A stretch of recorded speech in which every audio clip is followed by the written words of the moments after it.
இன்றைக்கி தூய பனிமாதாவோட ஆலயத்தினுடைய திருவிழா. அதுக்காக நாங்கள் எல்லோரும் இன்றைக்கி ஒன்று கூடியிருக்கோம். எங்களுடைய குலத்தின் அடையாளமாக அல்லது எங்களுடைய மக்களுடைய அடையாள உரிமையாக இருக்கக்கூடிய ஒரு திருவிழாவில் பங்கு கொள்வதில் எனக்கு பெருமகிழ்ச்சி. அதில் குறிப்பாக இன்றைக்கி நாங்கள் உட்காந்து பேசினதனுடைய மிக முக்கியமான விஷயம் என்ன அப்படின்னா, 2026 சட்டமன்ற தேர்தல் மிக விரைவாக பல கட்சிகள் முன்னேற்பாட்டு வேலையும் தொடங்கிட்டாங்க.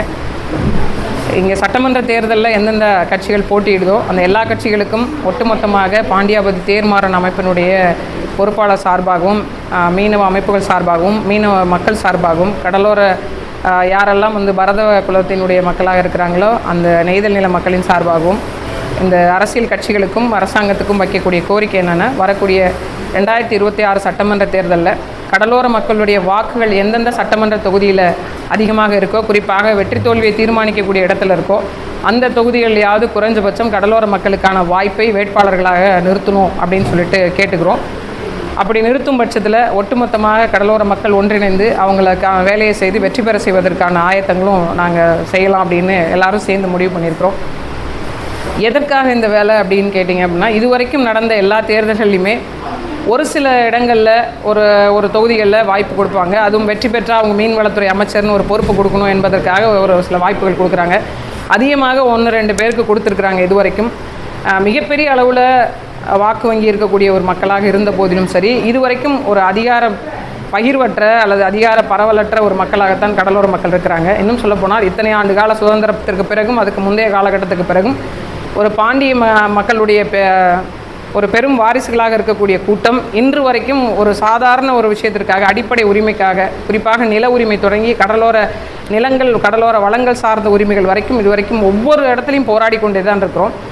எங்களுக்கு வேணும் அப்படின்னு சொல்கிறதுல கவனம் செலுத்தாத அரசு எங்களுக்கு வேண்டான்னு சொல்லக்கூடிய விடயங்களை கொண்டு வந்து இங்கே வைக்கிறாங்க. காரணம் என்ன அப்படின்னா, சட்டமன்றத்தில் எங்களுடைய பிரச்சனைகளை எடுத்து பேசுவதற்கோ அல்லது இந்த மக்களுடைய பாதிப்புகள் குறித்து உணர்த்துவதற்கோ ஆள் இல்லாமல் போனதுன்னா அதனுடைய விளைவாக இருக்குது.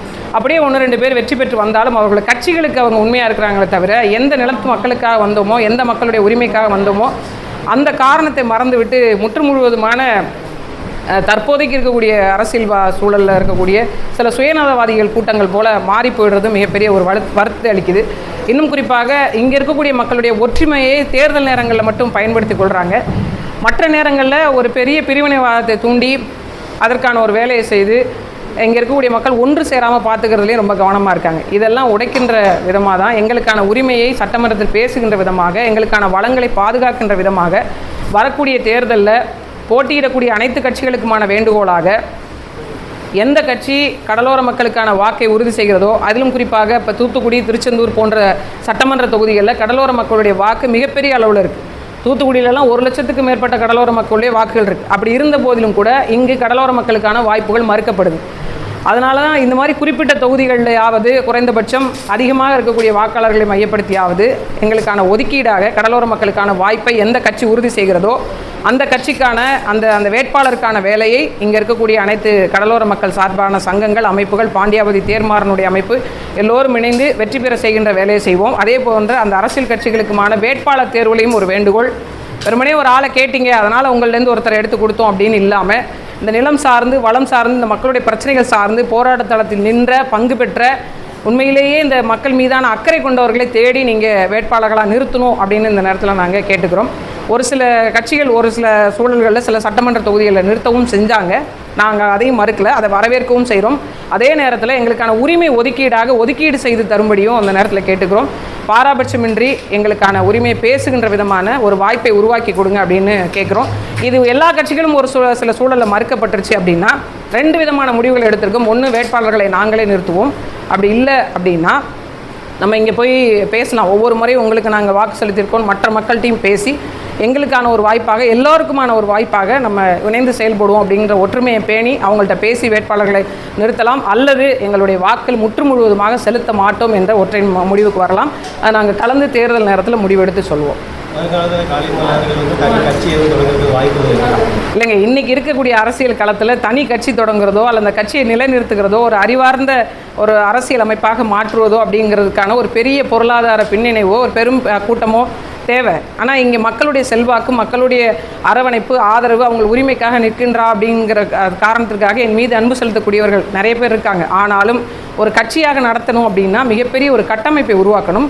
அதற்கான சூழல் தற்போதைக்கு இல்லை. அதனால் தனி கட்சி தொடங்குற எண்ணம்லாம் எனக்கு இல்லை. உங்களுடைய நிலைப்பாடு என்னது? நாம் தமிழர் இருந்தீங்க, அங்கேருந்து விலகி வந்து கொஞ்சம் குழந்தைங்க எஜுகேஷனுக்காண்டி பார்க்கணும். நீங்கள் அது முடிஞ்சிருச்சா, முடியலையா? இல்லை, வரக்கூடிய தேர்தலில் இன்னும் சொல்லப்போனால் அதுக்கு முந்தைய காலகட்டத்தில் மீண்டும் அரசியல் களத்தில் காளியம்மாள் வந்து நான் நிற்பேன். அது உறுதியாக நிற்பேன்.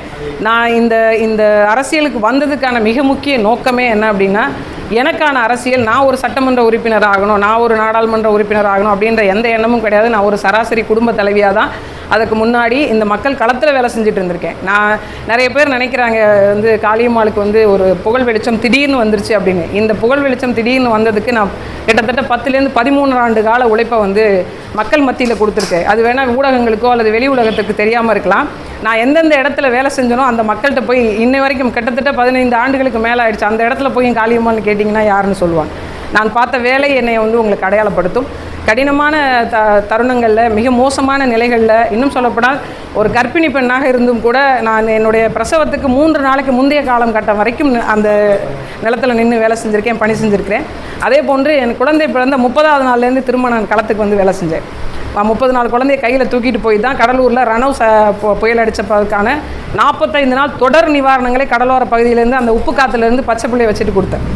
அந்த மாதிரியான நிறைய வேலைகளை செய்வதற்கான காரணமாக என்னென்னா, இந்த நில மக்களுக்கான குறைஞ்சபட்ச ஒரு அரசியல் உரிமையை, ஒரு அதிகார பகிர்வை உறுதி செஞ்சுட்டாவது போகணும் அப்படிங்கிறது தான் என்னோட பிறப்பினுடைய கடனாக நான் பார்க்குறேன். அதுக்காக தான் இந்த அரசியல் தளத்துக்கு வந்தேன். அதனால் காளியம்மாளுடைய அரசியல் பயணம் ஒருபோதும் ஓயாது. நிச்சயமாக இந்த களத்திற்கு வரக்கூடிய தேர்தலில் உறுதியாக வந்திருப்பேன். காளியம்மாள் வந்து தமிழக வெற்றி கழகத்தை இணைய போகிறாங்க. ரொம்ப நாளாக ஒரு இது போயிட்டே இருக்குது. நிறைய ஊடகத்தின் சார்பாகவும் நான் இந்த கேள்வியை தொடர்ந்து வைக்கிறத நான் பார்க்குறேன். நிறைய இளைஞர்களுடைய விருப்பமாகவும் அவங்க சொல்லிகிட்டே இருக்கிறாங்க. காலம் தானே முடிவு செய்யும். எல்லாவற்றையும் வந்து ஒரு சூழல் தானே தீர்மானிக்கும். அந்த சூழல் தீர்மானிக்கும் வரை நம்ம உறுதியாக இந்த அமைப்பில் சேர்ந்துட்டோமா அந்த அமைப்பில் சேர்ந்துட்டோமான்னு சொல்ல முடியாது. நானே ஒரு நாளைக்கு பத்திரிகையாளர் சந்திப்பு நடத்தி எந்த அமைப்பில் இணைஞ்சிருக்கிறேன்னு அதுக்கான காரணம் என்னன்னு சொல்லுவேன். விஜய் வந்து அழைப்பு விடுக்கார் காளியம்மாளுக்கு. இல்லை, எந்த கட்சிகளுடைய தலைவருமோ இல்லை யாருமோ அழைச்சி நம்மள்கிட்ட பேசினாலும் நமக்கு சரின்னு படுது, அவங்களுடைய நோக்கம் சரிவர இருக்குது, அவங்களுடைய பாதை சரிவர இருக்குது அப்படின்னு நம்ம உணரும் பட்சத்தில் நிச்சயமாக அந்த முடிவை நம்ம எடுப்போம். விஜயனுடைய பார்வை சரிவர இருக்குன்னு நினைக்கிறீங்களா? இல்லை, அதுதான் நம்ம இனிமேல் நீங்கள் என்ன சொன்னீங்க, அவங்க கேட்கும் பட்சத்தில் தானே சொன்னீங்க, அவங்க கேட்கட்டும். அப்போ நம்ம நீங்கள் பார்த்து கொண்டிருப்பது C4Tech Tamil channel. Like, share and subscribe பண்ணுங்கள்.